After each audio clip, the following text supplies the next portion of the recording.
This is Koshiro. He's my best friend and he fits in my pocket.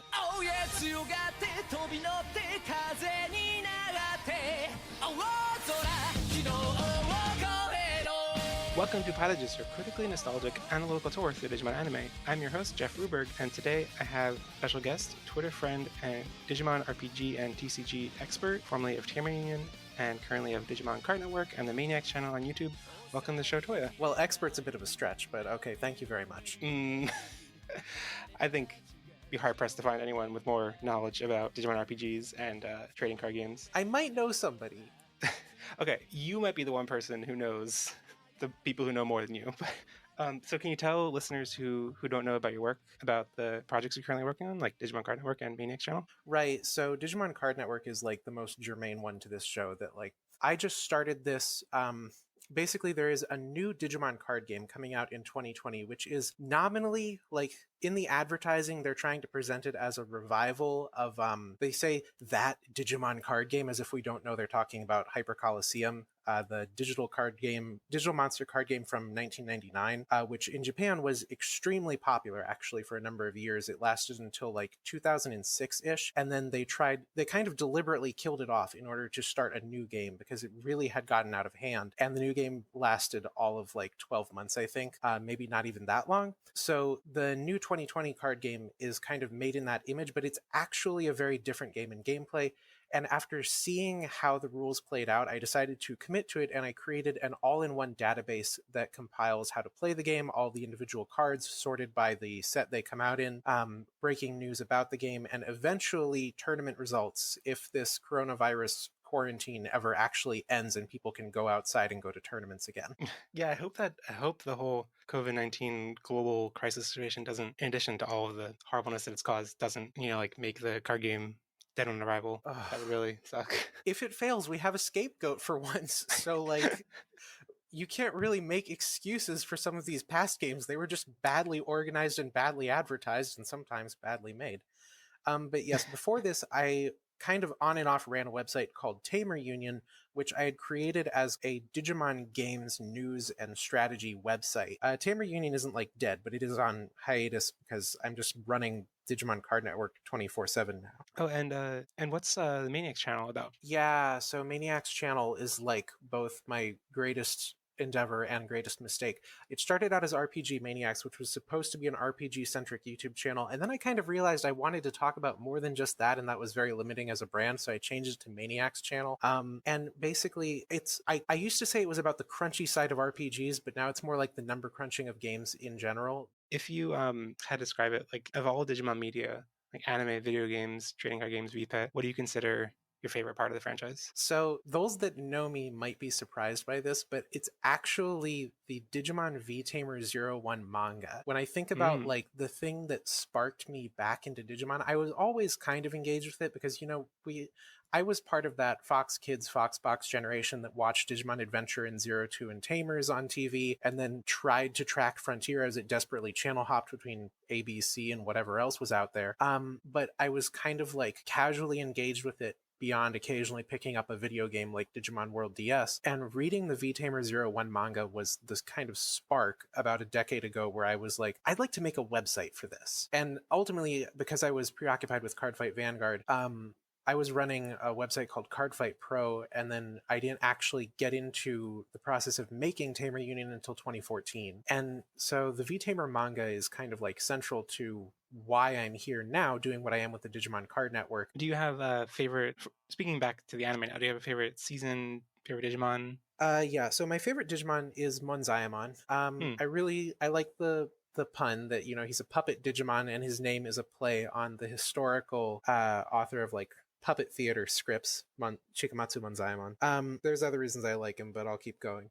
My favorite season, so like I thought long and hard about this, and no matter what answer I give, it is like grounds for a flame war. So I'm just gonna go out and say that when I think of the season that I like to rewatch the most, and which I was there from episode 1 to the last one, all the way, not really complaining about anything, but just kind of loving it from start to finish, it was Cross Wars. which I don't know if anybody has ever like said in the history of the Digimon fandom. I don't think anybody says that. I was skeptical of it at first, actually, but around episode 7 or 8, wherever the Cross 4 Night form first appeared, that was the episode. That was the episode where I was like, so this actually is a traditional Digimon series that is dressed up in aesthetics that make it seem like it's something different. Specifically, the absence of like traditional power levels, which I don't think were that important to Digimon in the first place.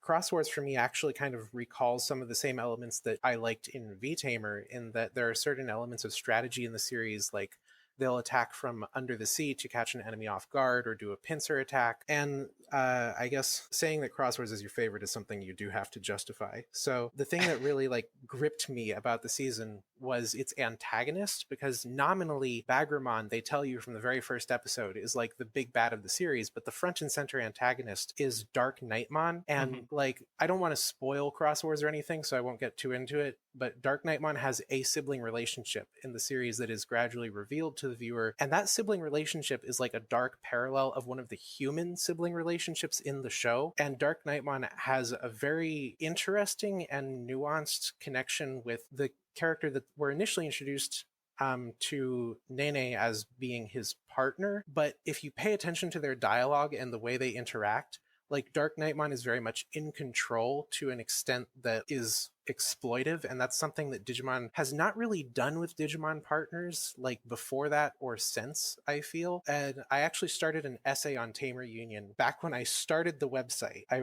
began writing a piece about Dark Nightmon and the different relationships connected to him in the series and the implications of those, and I never actually finished it. You know, you're making me really want to reconsider Cross Wars. It for me it has been so long since I've seen it. Like I saw it when it was simulcast on Crunchyroll, and like I guess I would have ended in like 2012. I think it's really just that I was so excited. Like once the like the first 2 arcs of it, or whatever, like the first 50 episodes ended, I was so pumped for Hunters. Like just from the concept, like, oh, there's gonna be time travel involved. The title is an homage to the girl who left through time. It's gonna be so great. And then I was just so burned by the 3rd arc that I was like, okay, maybe the whole thing is No, I bad. love Cross Wars, and even I know that Hunters is the worst season they've ever pumped out. Gosh. Yeah. And like Hunters was, in hindsight, Hunters was bad for reasons that were really beyond the control of the team that was making it, because I think we've kind of admitted at this point that it was there to fill a time slot until the next Saint Seiya could come on. But I digress. So getting back to Adventure 2020, what have your thoughts been so far on the show? I love it. So we're going into only episode 2, but I feel like episode for episode, it's better than the original right now, because if you think about where we were in episode 2 of Adventure 99, like they weren't even throwing poop yet. Episode 2 of Adventure 99 is the phone booths episode. Yeah. Okay, so let's dive into it. So this week we're discussing Digimon Adventure 2020, Episode 2, War Game, aka, well, that escalated quickly, aka Omegamon, Speedrun, and Glitch Discovered. So just a quick warning for how we're going to be treating spoilers here. Everything in the Crunchyroll episode is fair game, which includes the next episode title and preview, which plays after the ending song, but does not include the summaries, which have been unveiled and are like on with the will if you want to go see them. The summaries for episodes 3 to 5 we're not going to be talking about, and the titles for episodes 3 to 6 are also on with the will. We'll also not be talking about them until possibly at the end. So yeah, let's talk about episode 2. What were your first impressions about the episode? Okay, so like I'm glad about this episode because they did something that I kind of suspected they were doing with episode 1, that like episode 1 was the Taichi and Koshiro episode where they kind of pair these characters off and focus on these two, and episode 2 is the Taichi and Yamato episode where they're focusing on these I guess they're kind of using Taichi as like the focal point to start looking at the other characters one by one. So we already have kind of a better sense of who Yamato is based on his actions in this episode and what's kind of implied about his reactions to the other characters than we did at this point in the original. Yeah, I agree. I think one thing I've really liked about both these episodes so far is that it's, in focusing on a small cast, has been able to give us a better sense of their relationships. And I don't want to start off too negative, but I did feel like this one, in that regard especially, felt much lighter than the first episode. Like I feel like I got a really good sense of Koshiro and Taichi's relationship. Yeah. And I feel like at the end of this episode, it's like I only really understand Taichi and Yamato's relationship because of the original show. And I guess it's made for both new audience and people who know the original show. So like I guess that's not really a fault. Yeah. And I feel like there was a lot of meat to this episode in execution details. Like there's a lot of like Yamato's expressions and his reactions and stuff that like does say a lot, but when I first watched, it's like I didn't get that. I didn't get that until I went and like gathered 50 gifs and screenshots, like Yeah. And so I don't know how well that works for most of the audience. I mean, I am like a anime watching gremlin that just pauses every 5 seconds to stare at what I'm looking at.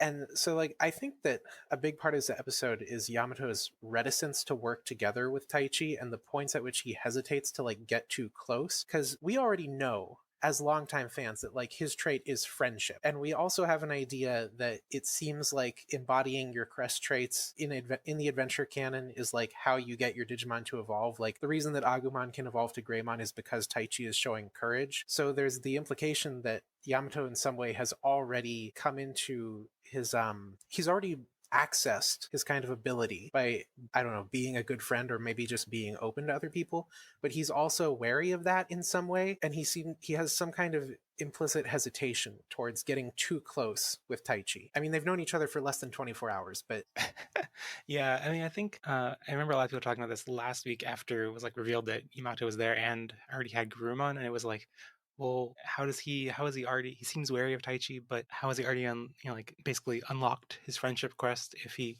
is still wary of Taichi? And I think the key there is that he's like, he seems on really good terms with Gurumon.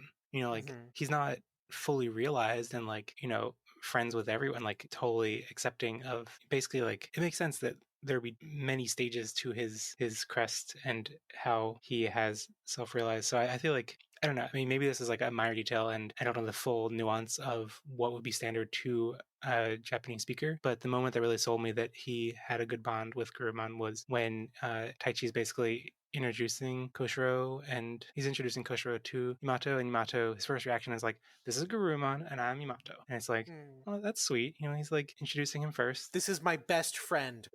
He's a dog. But I'm wary to like be that excited about that moment, because it's like that could just be like, to native Japanese speakers, that's like incredibly rude if you don't introduce the person next to you first. I don't know the full nuance of that. It made me realize that like Taichi has not actually met Gabumon because they have all been in battle form basically the whole time. Yeah, it is. Yeah, I'm curious to see how that plays off. Like they've only met Garurumon, and it's like, it's not like here's Gabumon right now, he's Garurumon. It's like, no, you met Garurumon. Who knows how that will play off. But anyway, let's go through and walk through the episode a little bit. Yeah. So this episode starts off. Taichi introduces himself to Yamato. Yamato, it seems like is going to attack Taichi, but then it's actually a fake out. He's going to take down some Agumon that were behind them. And then Yamato runs away. Taichi tries to catch up, introduces Koshiro. It was really cute seeing Koshiro as a little hologram. This is Koshiro. He's my best friend and he fits in my pocket. Pocket Koshiro.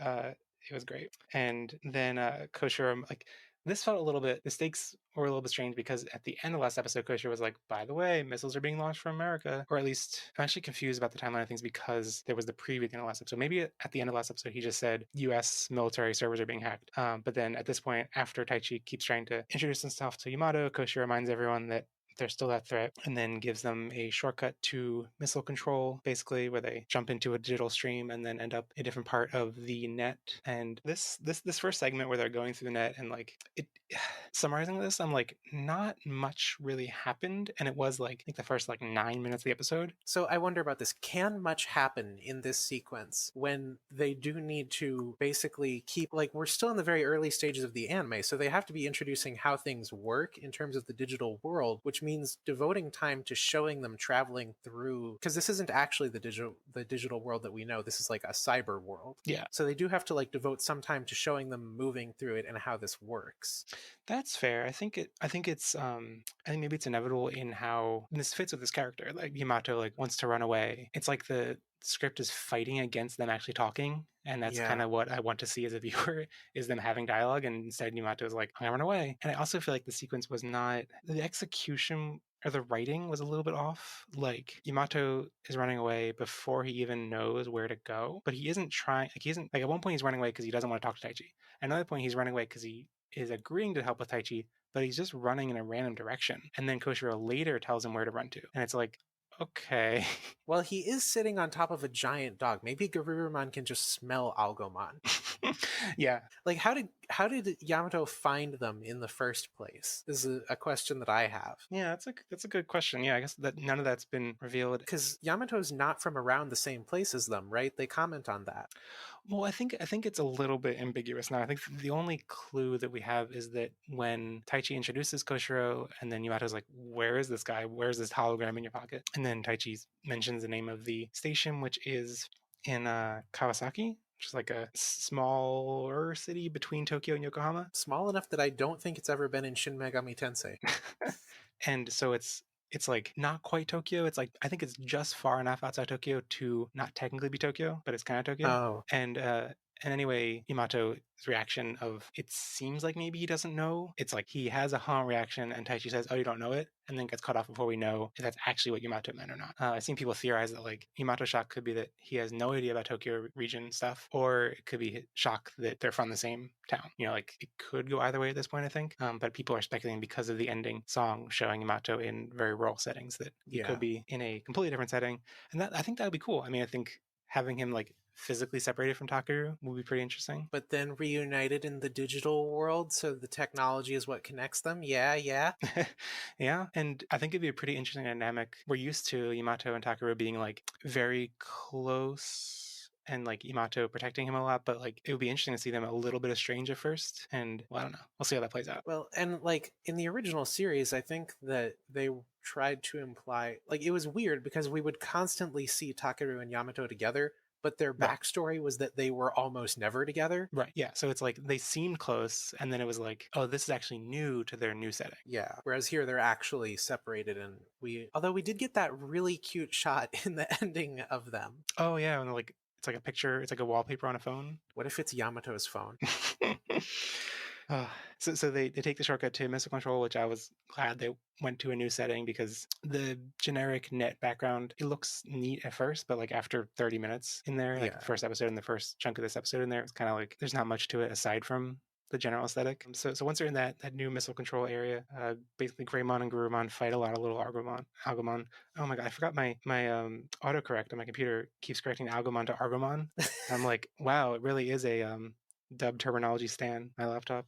I don't even know, like, I think that's maybe from a video game because there is no dubbed material that has. Right, they didn't dub the Sabers movie, did they? I don't think so. I don't blame them because it's kind of bad, but Yeah. So they're in this first wave of them fighting the little Algamon. They're being the one little boss Algamon. Yamato basically charges off on his own, and Taichi realizes that like, oh, Yamato kind of has a strategy here. He's going off on his own to distract him. So I will also attack and will confuse Algamon. more detail in the fight animation than we Oh, got yeah. in like all 50 episodes of the original series.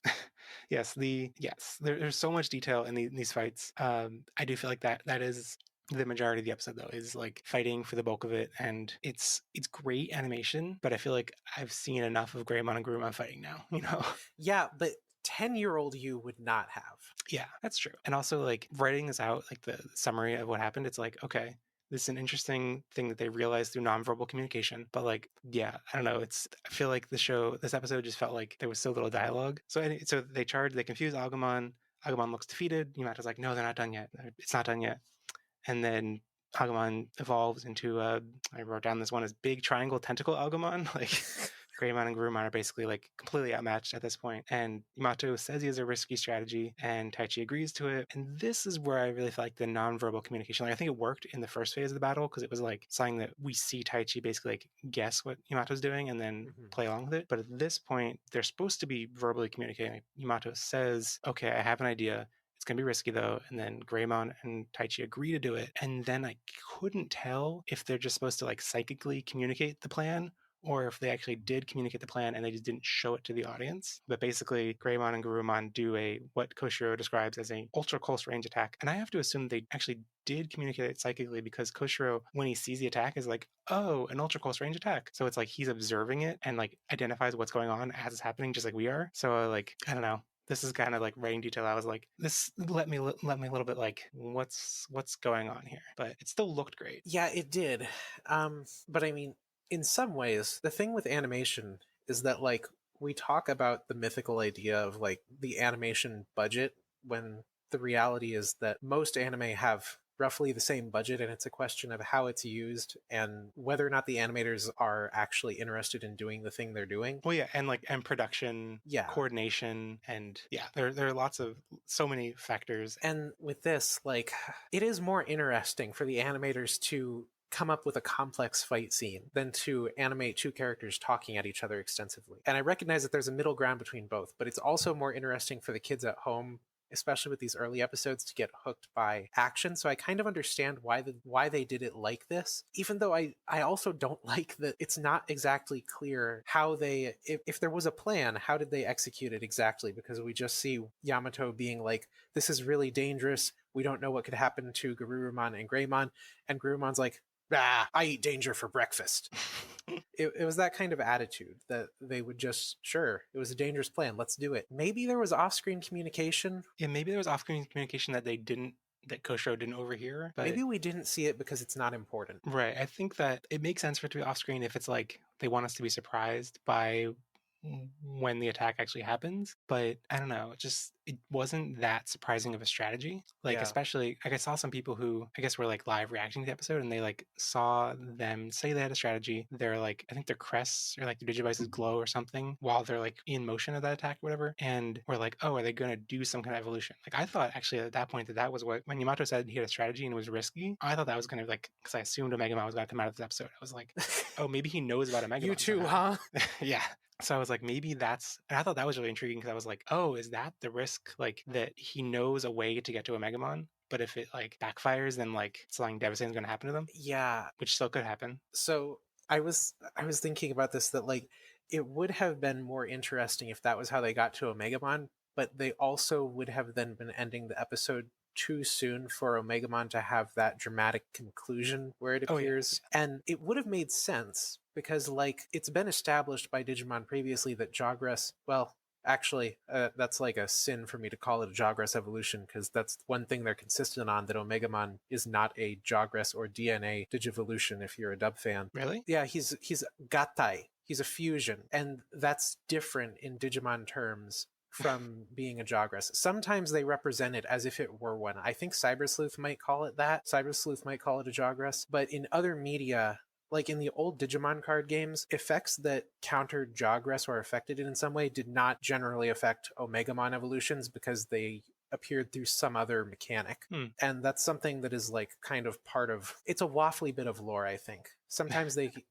In Adventure 02, Koshiro calls it a Gatai and compares Jogress to it, but does not say that Omegamon is a Jogress. I see. He says it's like similar. And like in 02, Jogress, Ken is actually worried about the effect of it, because we see that when it happens for the first time with Pildramon, immediately after it's done, they revert to their baby one forms, which is like the most dramatic. Right, the only thing worse than that is getting reduced to an egg, a Digitama. And so it would have been neat if that came back, that like Yamato had somehow Jogressed before and was worried about what that would do. And it would have been a cool way to see Gabumon's baby form introduced in this series, but they scrapped it, so I'm just talking about nothing.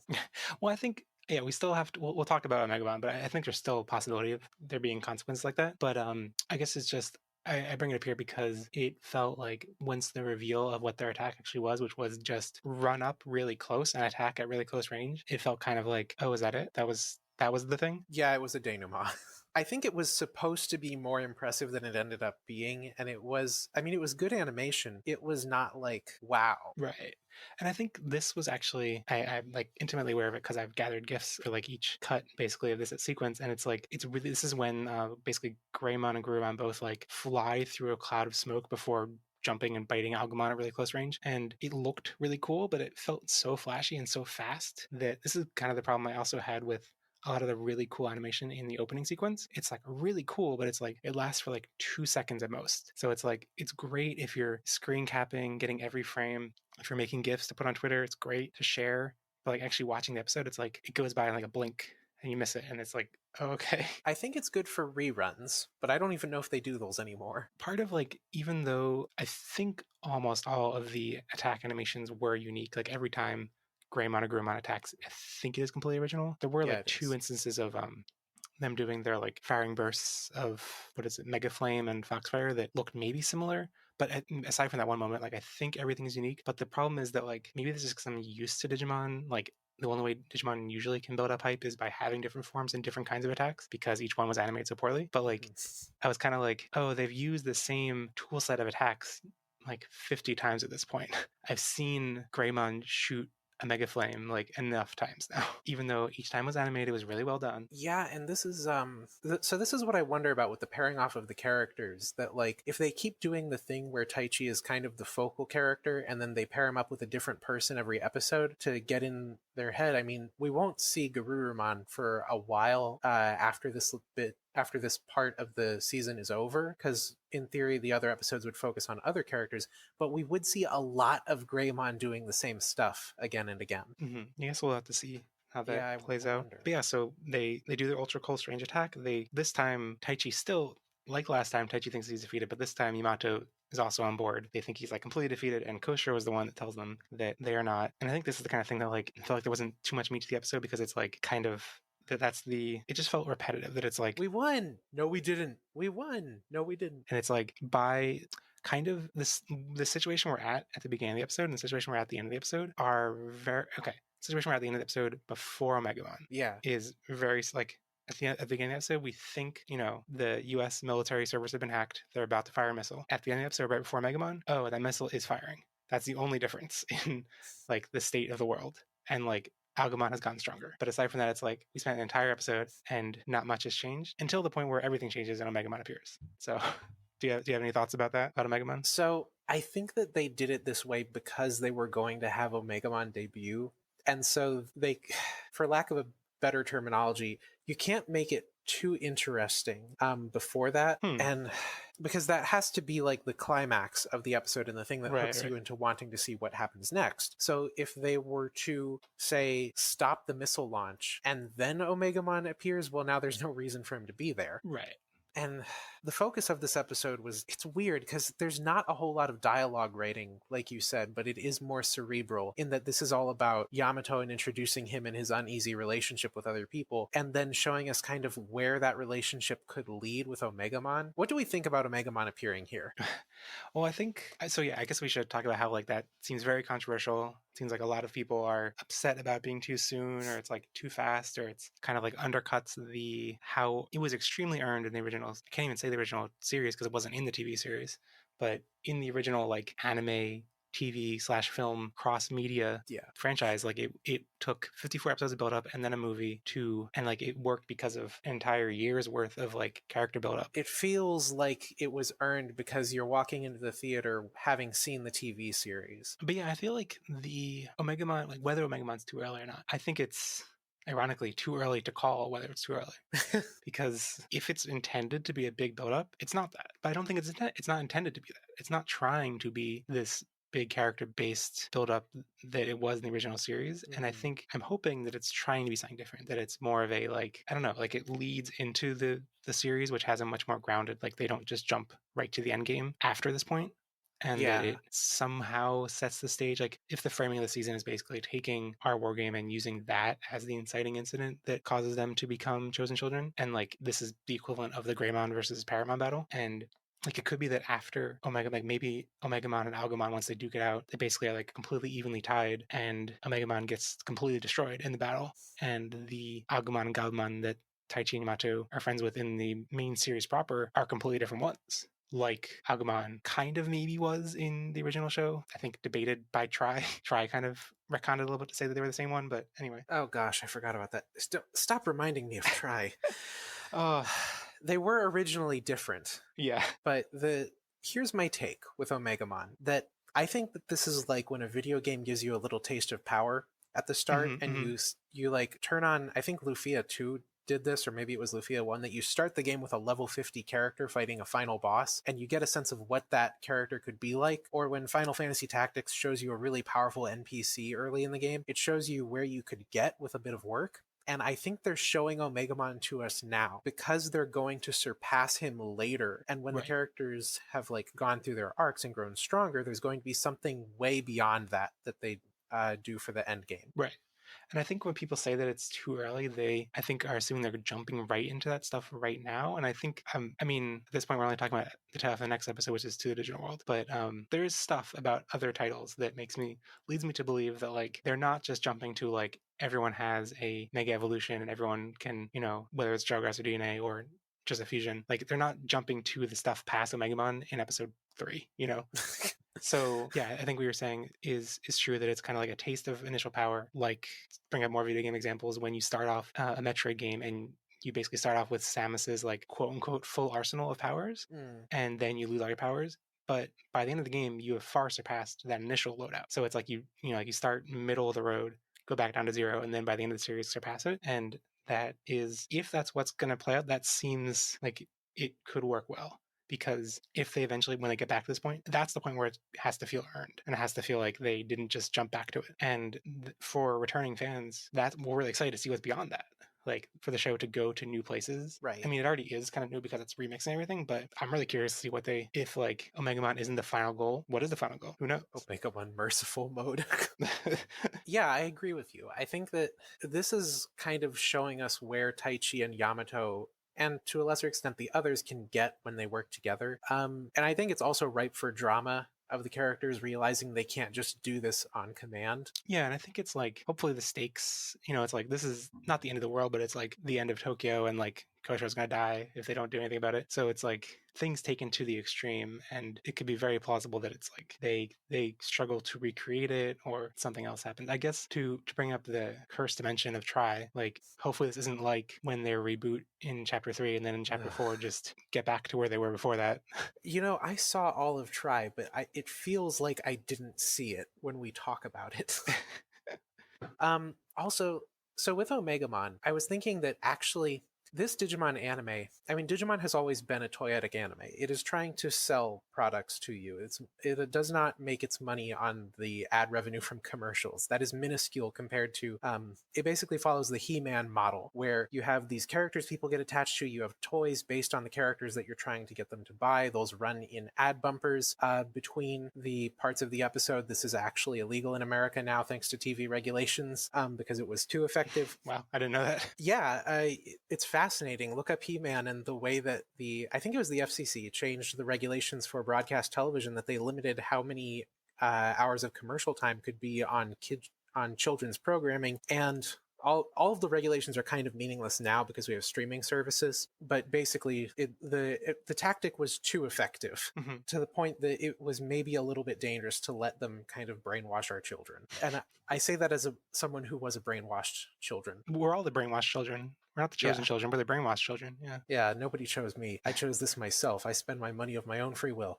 So the Digimon anime right now, I would say, is actually more closely tied to its card game product than it ever has. If you go and look at the images of the first 3 starter decks, like, not only are they named after the attacks of the 3 lead Digimon, Wargreymon, Metal Garurumon, and weirdly they put Angemon on the cover of the 3rd deck, actually, instead of like Seraphimon or Holy Angemon. On the covers of those decks, you have the actual characters themselves, Taichi, Yamato, and Takeru. And if you look at, we just got the image of, we kind of had an image of this circulating for a while earlier because of leaks, but we got the official confirmation that the cover card for the first booster set of the card game is Omegamon. And I think that in order to sell that product to children, to the lower elementary, upper middle school audience I was talking about before, they had to feature Omegamon somewhere early on, and I don't think 2 seconds in the opening sequence was enough.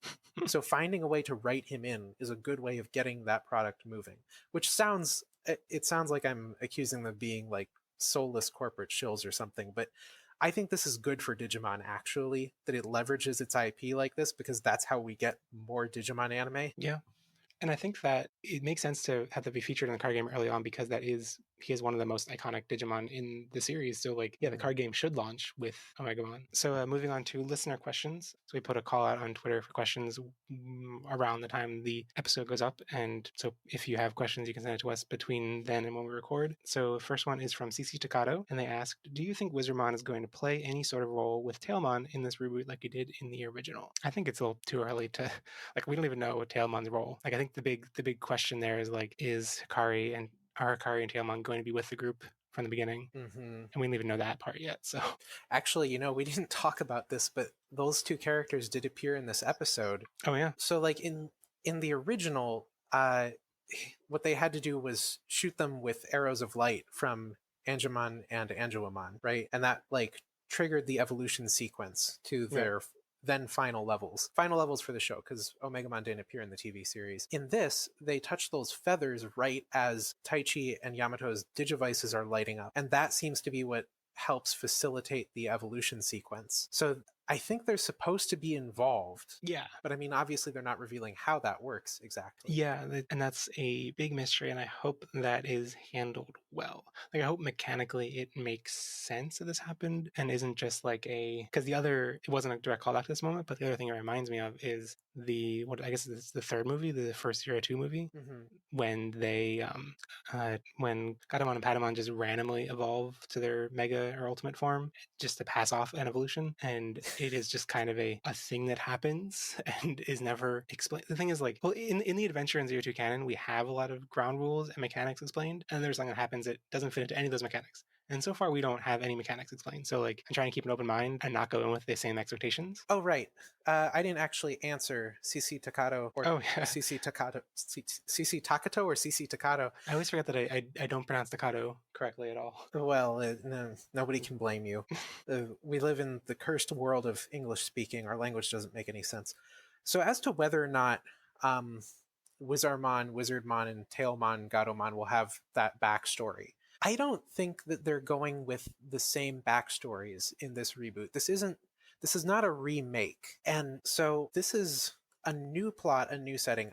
I don't think that, like, I'm cursing myself here. I don't think Vamdemon, Myotismon will be in this series. So I don't think that Tailmon, Gatomon is going to have the same backstory. Right. I think, yeah, we're shooting ourselves in the foot in terms of we're making predictions that will probably be wrong, but like, if it seems like the show is going to be remixing popular elements of the original season, the original franchise, or the franchise up to this point. So, like, I think it's likely that Tailmon has some kind of story about, potentially being separated, potentially being abused, potentially having a Vamdemon, Myotismon-esque figure, and potentially having a Wizardmon-esque figure. I think it's also possible that Vamdemon, Myotismon appears, and it's possible that Wizardmon appears, but I think it's very unlikely that all of those factors connect in the same ways they did before. And it's dangerous for me to say that I think he won't appear at all. I mean, I think it's possible they could use the character in some form, but I don't think he's going to be the centralizing antagonist that he was in, like, the first series, because already we are starting off with Algomon as kind of a weirdly continuous presence, that it's not just it appears in one episode, it's that it appears in 2 episodes, and it also powers up into different forms and can seemingly come back. Yeah, so the next question from Austin LC23. How do you feel about Omegamon appearing so early? Do you think that they'll give the full cast their mega forms this time around? And I think we've talked a lot about Omegamon appearing this early, but Touya, what do you think about giving the full cast mega forms? So I think that, yes, they will all reach those levels. I mean, there's a lot of ways you can write the end of a Digimon season. There's the possibility that they could do a Susanomon type thing where everybody combines to make a form. Or, oh wait, Try did that too. That was underwhelming. So I think they'll get them.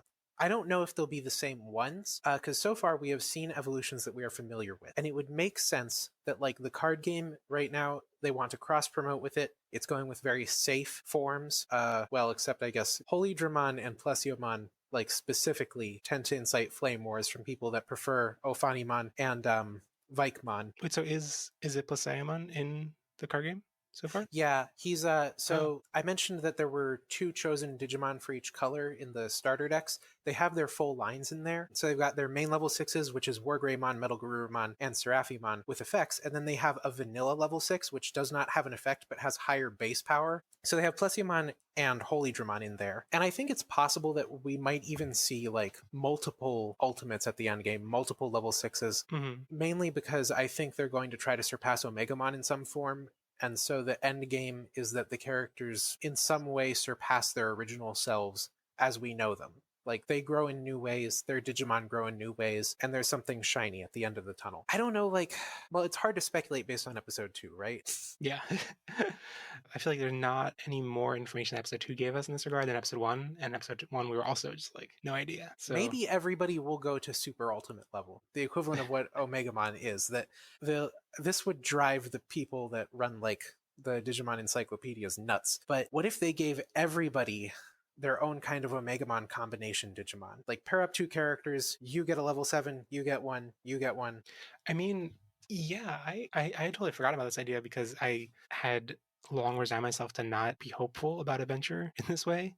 But like, I think the real like hook and intriguing premise to Jawgrass and DNA Evolution is that it's not locked into one relationship or character. Yeah. Then that's exactly how it's used in Zero Two. So like, if they want to have shiny new forms to show off by the end of the series, like the idea that it's basically one per relationship, like in this episode, this was the Taichi Yamato episode, and we got Omegamon. Imagine the like episode 1, the Taichi and Koshiro episode, their Jawgrass, their Digivolution, like that has so much potential. That could be really cool and have all this whole new cast of level 7 or ultra, whatever they're called, highest tier Digimon. Oh my gosh, imagine the shipping potential. Yeah.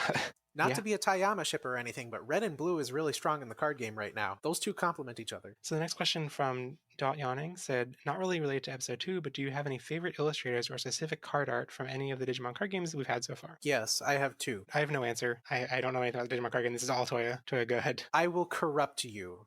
You will come to the dark side. I am very intrigued by the new game. It has very pretty art. I actually really love... So I said before that Monzaimon is my favorite Digimon. Also my partner Digimon. I love his Battle Spirits artwork by... I think the kanji is read as Hagubol, but I don't know. It's a username basically. And then I really like... There's a card... I think it's card artwork from the original Digimon Hyper Coliseum card game that featured Ex-Tyrannomon, but he's out of his suit and in bed reading a book while it's like raining outside, and that was just really cute. And I think the card might have been called For Some Reason I'm Really Sad. Oh, I was wrong. It wasn't raining outside. It's just nighttime. Yeah, he's reading himself like a little bedtime story.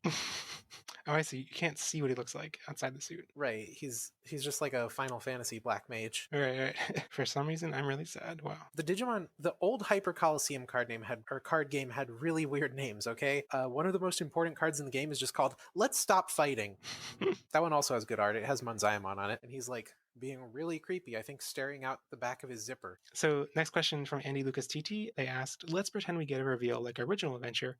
Who would you rather be the 9th Digidestined? Ryo, Mako, Daisuke, or Rina? And remind me, Rina is the like dimension hopping Digimon World character? Yeah, Digimon World Redigitized Decode. She is the one that gets shilled in everything. It feels like they put her in Cyber Sleuth and Next Order. Right. I'm sorry to her fans, but I just find it kind of obnoxious how they keep using this character like she's the greatest thing since sliced bread. She appears in a forced mandatory crossover in Cyber Sleuth that you have to do for the sake of completion of the storyline. And one of my criticisms of the game back before we even had it in English was that this is actually not that well done compared to the post-game crossover where you meet Sayo from Digimon Story Sunburst Moonlight, Digimon World Dawn Dusk. Right, but gosh, a 9th Digidestined. I would like Daisuke. I mean, assuming that we're talking about like Motorola Daisuke. What? Davis Motorola. Motorola, what? It's a dumb nickname because it's Motomiya. Oh. I never heard that before. I know that a lot of people find him obnoxious, particularly. I think he's a lot more endearing, actually. This is one of the reasons that I prefer the sub, in that his character in Zero Two is all about like his crest in the greater Digimon canon is miracles, which I feel is very appropriate because he is trying to kind of make a miracle happen by redeeming Ken and believing in him even when other people don't. And I think that one part of his character that like doesn't really... They kind of show it in Zero Two, but they don't dwell on it, is his admiration for the older chosen children, and specifically Taichi, because Taichi was like on the soccer team too. And I think it would be cool if we saw like a younger version of him getting to interact with that cast more. In terms of any of these coming on as a ninth chosen child, 9th Digidestined, I don't want any of them.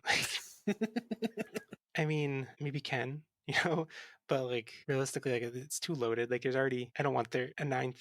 I think it would be cool for there to be a familiar character recognized as some other role in the series, but like to join the main cast, it's so loaded. There's already too many people. This is a problem that Digimon Adventure always had. And I think that the new series, at least for now, is doing pretty well by just focusing on the characters in slices and not having them all together right from the start. Yeah, but I think if they like, remix Ken somehow, I guess this would be like heresy with remixing the 0-2 timeline, but like if Ken was the same age as the Adventure Kids and was an antagonist in some form. What if it wasn't Ken, but they instead brought on Osamu, his brother? That could be really fascinating. And then we get attached to Osamu in this season before they kill him in the next one.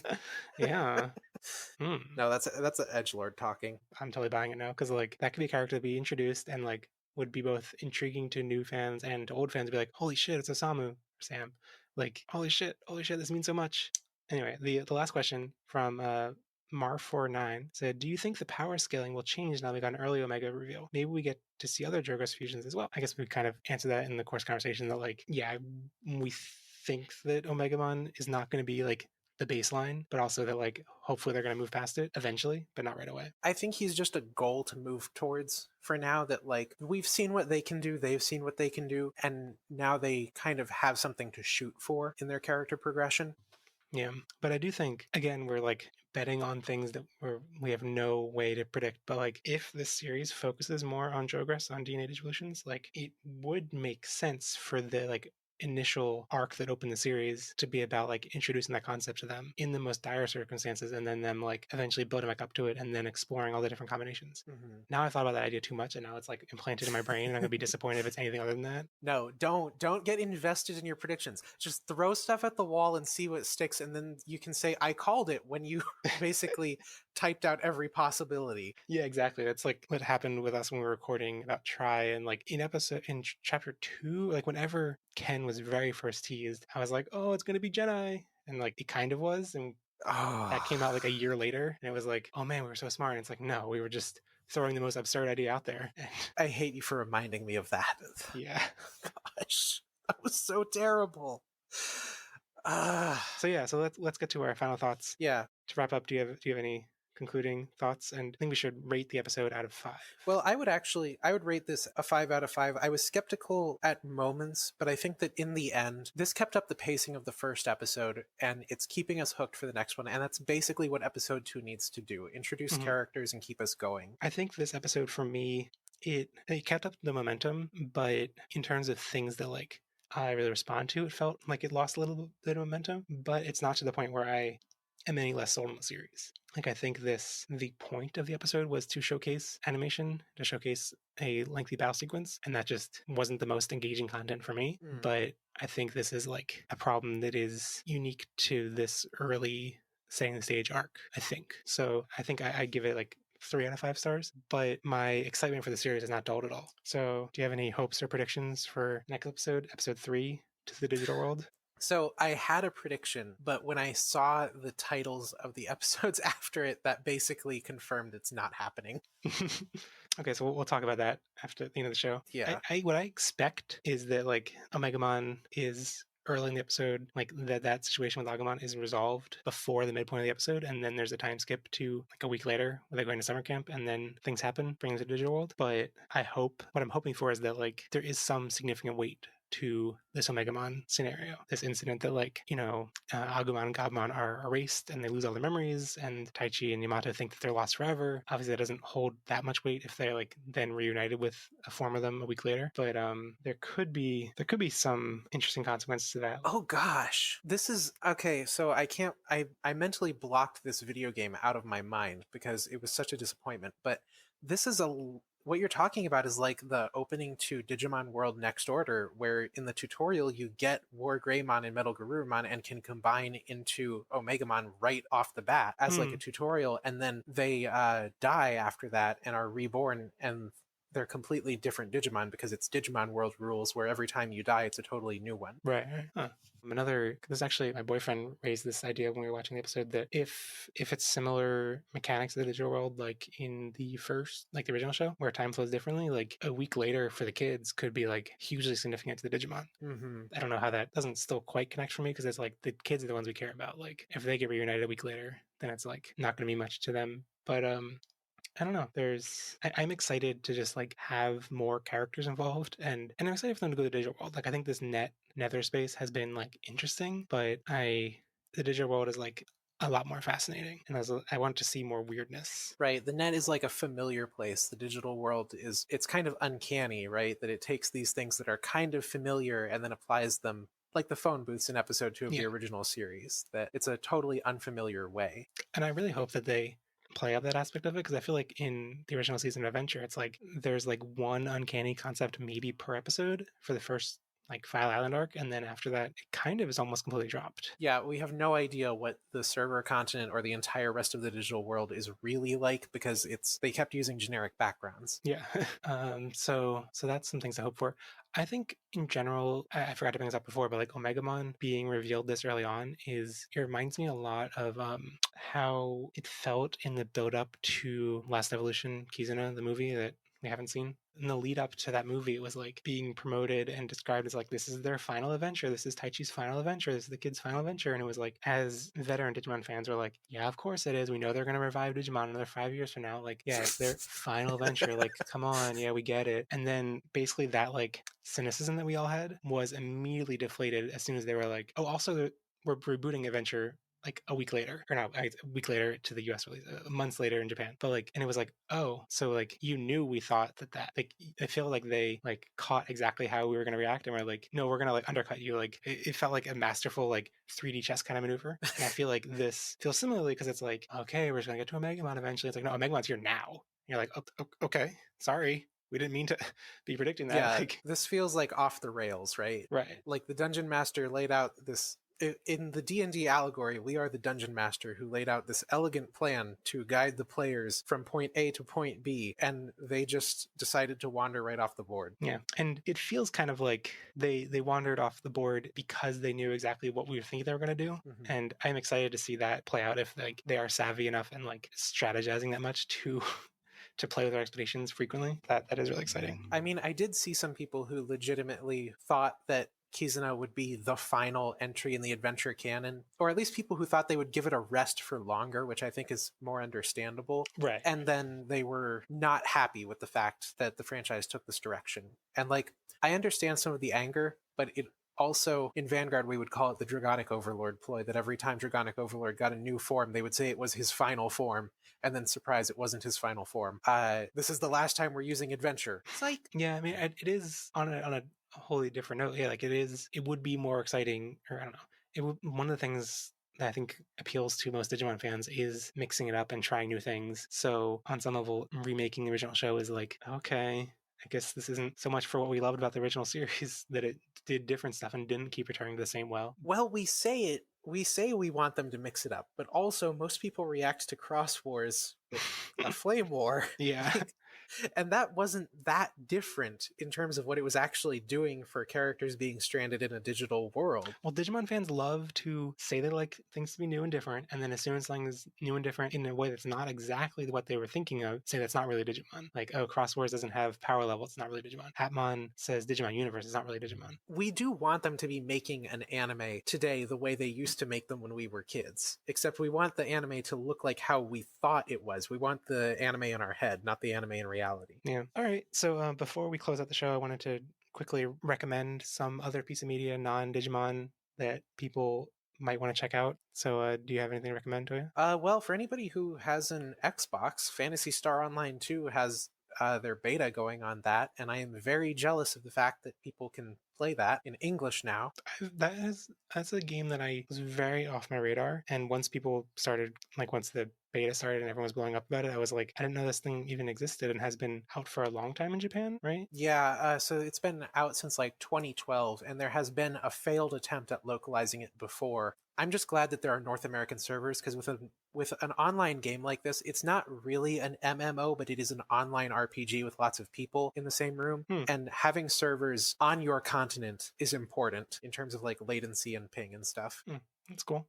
The thing I want to recommend is very basic. I mean, everyone's talking about it, but I guess I'm going to recommend Final Fantasy VII Remake. It channels a lot of the same energy we're talking about, like, oh, a Digimon Adventure 2020 looks like what we thought Adventure looked like back in the day, and I think that's like even more pronounced with Final Fantasy VII Remake, because like there are concepts that I didn't like after playing the original game and watching Advent Children. Like I remember looking back years later and being like, the concept of there being these like a stratified city with plates above ground that like people on, like I think Aerith has a line in the original game about like having never seen the sun. Yeah, that was in Crisis Core or something, and I was like, how is that possible? They have light, they have daytime. How has she not seen the sun? And just like the concept of this whole concept of the city didn't make sense to me. So seeing it in Final Fantasy VII Remake of like as soon as you go to the slums and I can just like turn the camera up and look at the plates and see how light trickles down and like how they have these like giant beams that also light it up when it starts to get dark enough that it still should be daytime, but it's not quite nighttime. And like there's so much detail. It's superb. Also the so many bit characters who just are extremely hot now. So that's great. I see your heart is in the right place. They got all the details right in the right places. Anyway, Final Fantasy VII, everyone's talking about it. It's surprisingly as good as people say. Never could have guessed that. All right, so let's close out the show. Special thanks to Xtyranimon for our Omegamon logo, which was originally for Data Squad and still kind of works for the show as long as you don't look at the bands on Omegamon's arms. Oh, it's fine. Please leave a review for the podcast on Apple Podcasts. You can also subscribe on Apple Podcasts, Spotify, or anywhere else you find podcasts. You can also follow us at Podages on Twitter, Tumblr, or Facebook, and share the podcast with your friends who will give you a Digivice fist bump. On social media, I'm Definitely Jeff on Twitter, and I also have a podcast about anime called Love It a Wee Bit, where we try to find the new shows of each anime season that are good enough to recommend to everyone and not just for filthy anime weebs. Touya, where can people find your work online? So you can find me at the Digimon Card Network, digimoncard.net. You can find me on Twitter at Touya, that's T0W0YA. And you can find me at Maniacs channel on YouTube, which is Maniacs with an X instead of the CKS. Yeah, we'll have links to all that stuff in the show notes for this episode, which go to podages.com and it'll be there. All right, bye. And remember, never stop digivolving.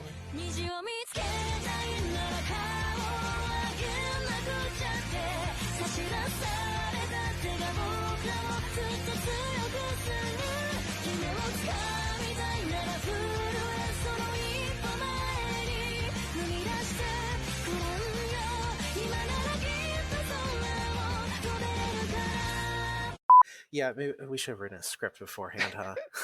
I tell myself that I don't want to write a script because then it's like more natural if it's just off the cuff, but then I fail at actually doing it from an outline. So oh no, real natural is bad, fake natural is good. Write it like a Gilmore Girls episode.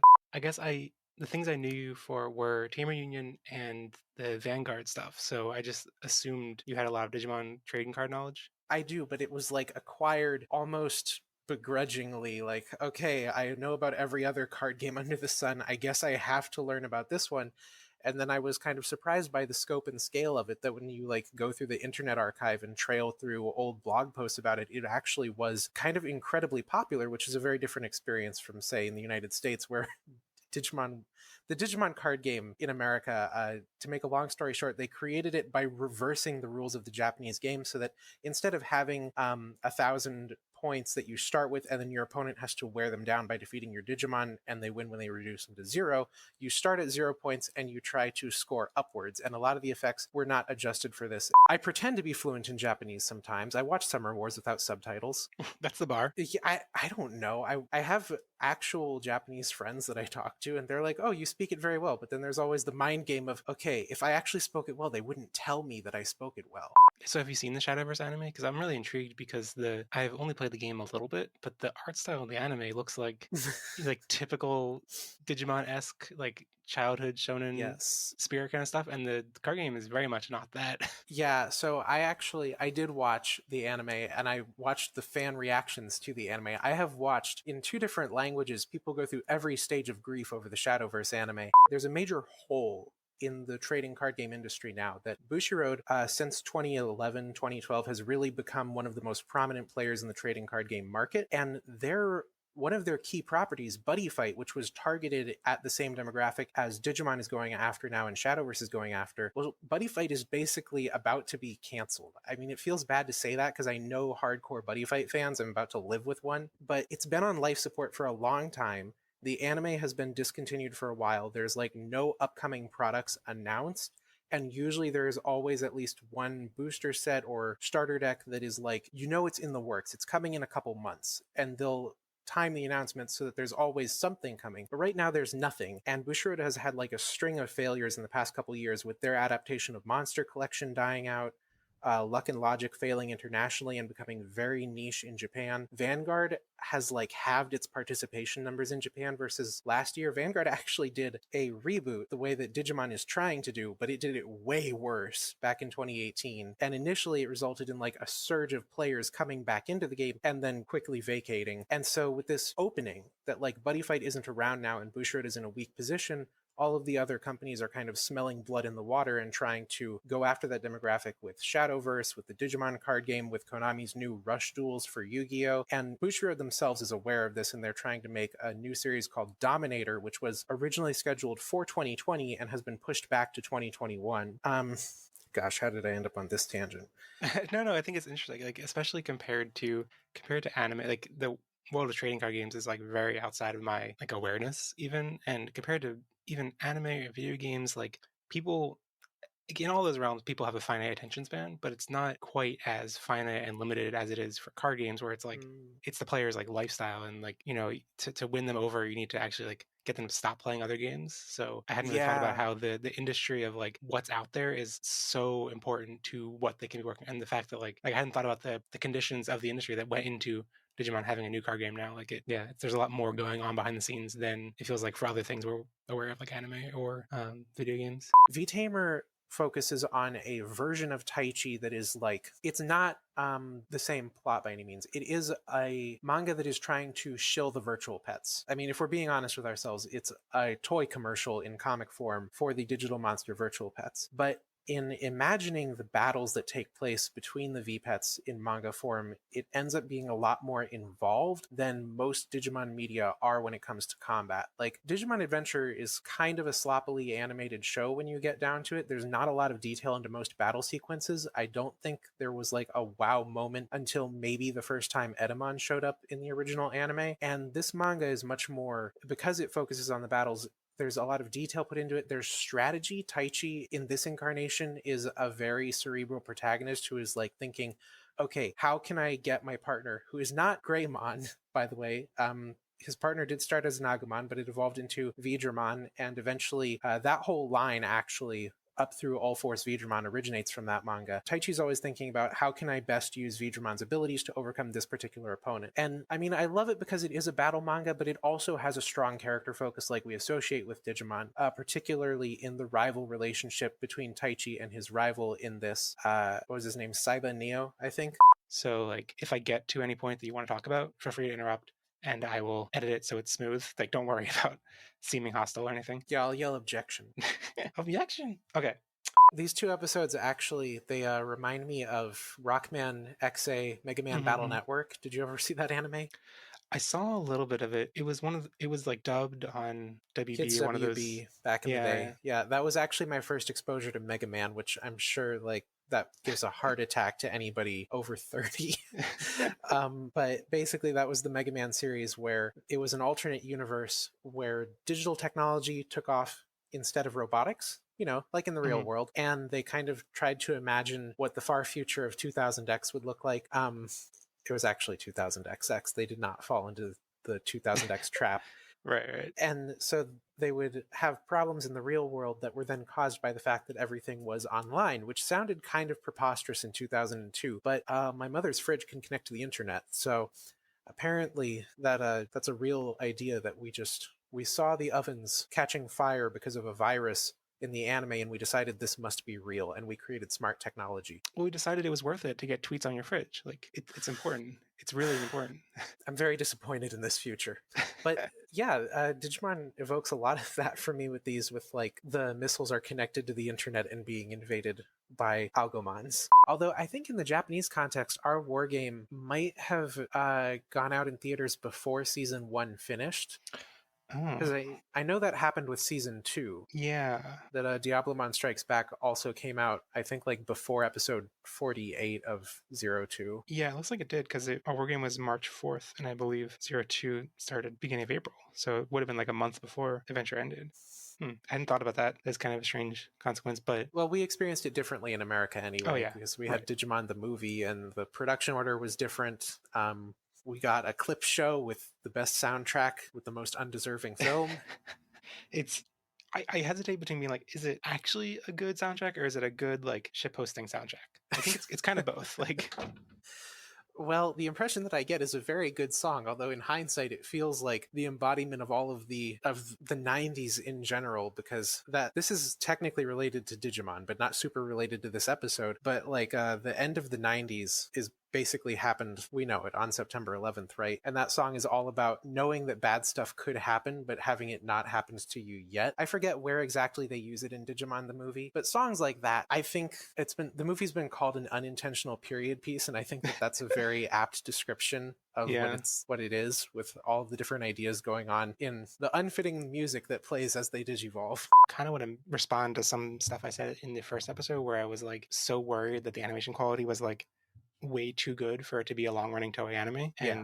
and I just really don't have context to other similar Toei anime like Precure, Dragon Ball, Kitaro to know, like, because this is like far surpassed any of their Digimon stuff, but I was like, where does it stand compared to those modern Toei anime? And it sounds like what I've seen reactions in the past week from people who are big fans of Precure, Kitaro, and Dragon Ball Super, that like this isn't this is really good, but it's not like, oh my god, this is like film quality compared to Dragon Ball Super. It's like it does share a lot of animators like that worked on Broly and stuff. That makes me a little bit hesitant. I'm like, okay, like if most of this talent came from working on movies, like I don't know if they're going to be able to churn out movie quality for a whole year of content. But in any case, I think it is. I'm reassured in that it's not like this blows out everything else Toei has done. We are accustomed in Digimon to like having a lower bar.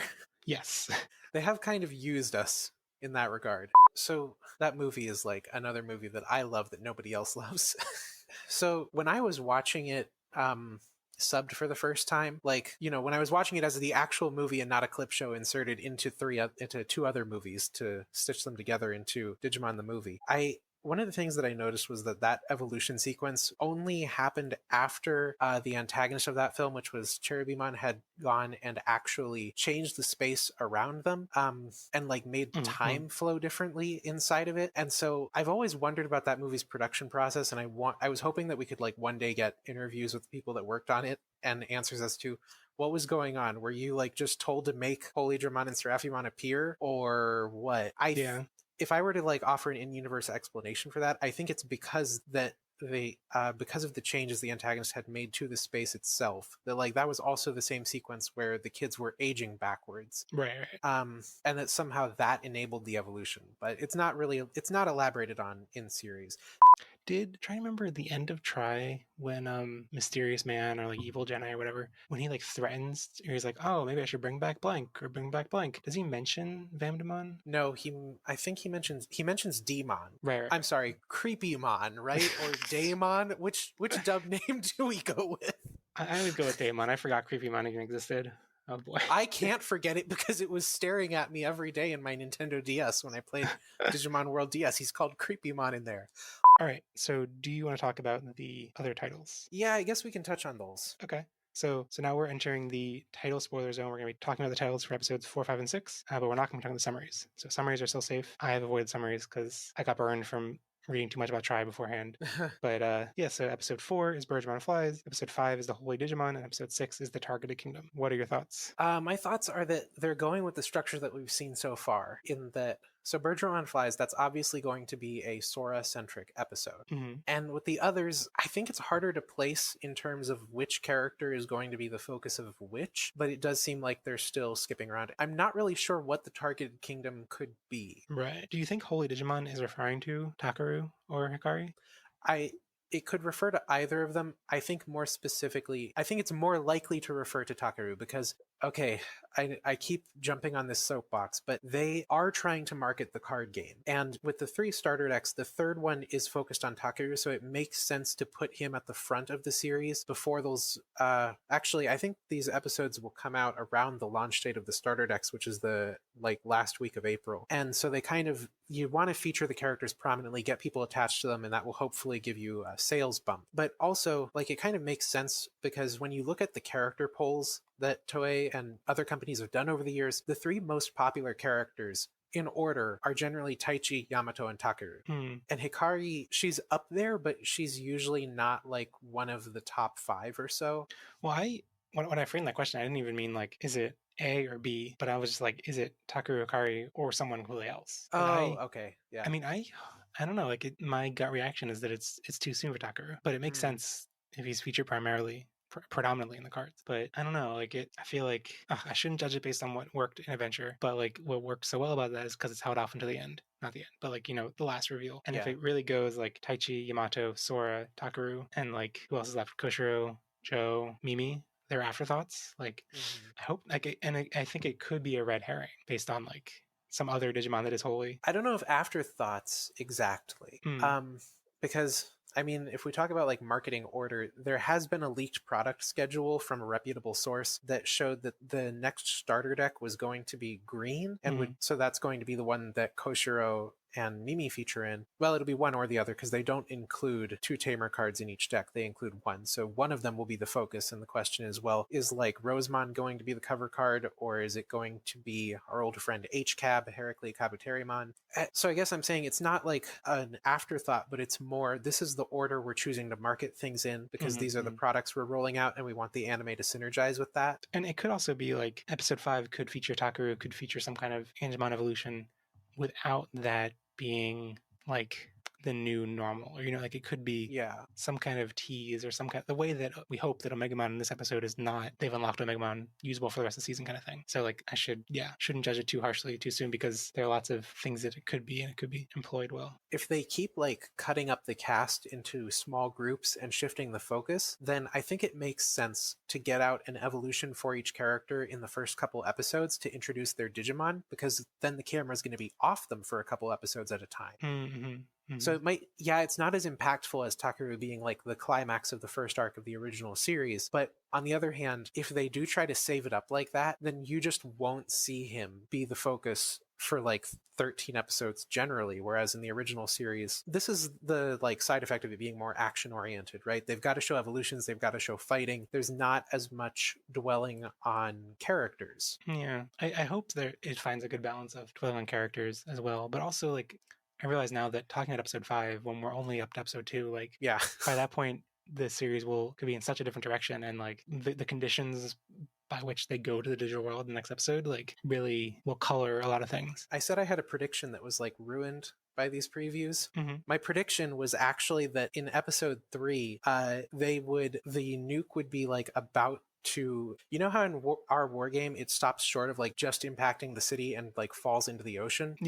We would hit like that point where it's about to impact, and then there's like some kind of blinding white light and a mysterious Digimon, and then they're all in the digital world, and we get a 30 episode cliffhanger where they're in the digital world, they're trying to get out, and they have no idea if Tokyo survived or not, and they maybe even start to despair that their home was nuked, and we don't get those shots of like their families anymore, so we are as isolated as the characters are, and eventually they learn about like the Narnia time the digital world is on, and that while they were there for weeks and weeks, in real time the nuke is still basically frozen in place. It hasn't hit yet, and then they get back to the real world just in time to stop it.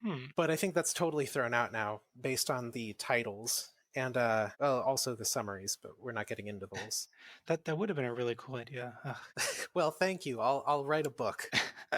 Yeah, that's the wrong fan fiction now, I guess. I'm not super attached to any of the ideas I throw out here. I'm just spitballing. I am excited about the Targeted Kingdom episode, just because that does not seem like a concept that maps one-to-one with any expectations we have of early adventure. So like even it seems like it potentially throws off the idea of File Island.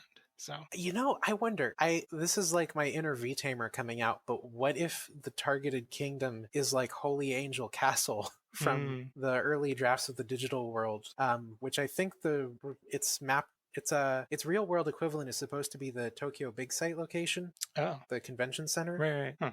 Oh, just talking about V-Tamer, I thought it was really cute how I forget the author's name.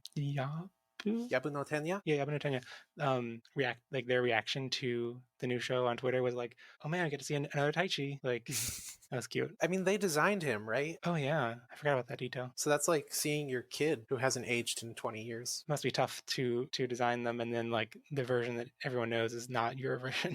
Thank you so much for coming on. This was fun. Let's do this again sometime. Yeah, especially like if this is only 12 episodes, like the difference between 12 episodes and 50 episodes, like, oh god. If it's 12 episodes, I can come back and we can watch Cross Wars together.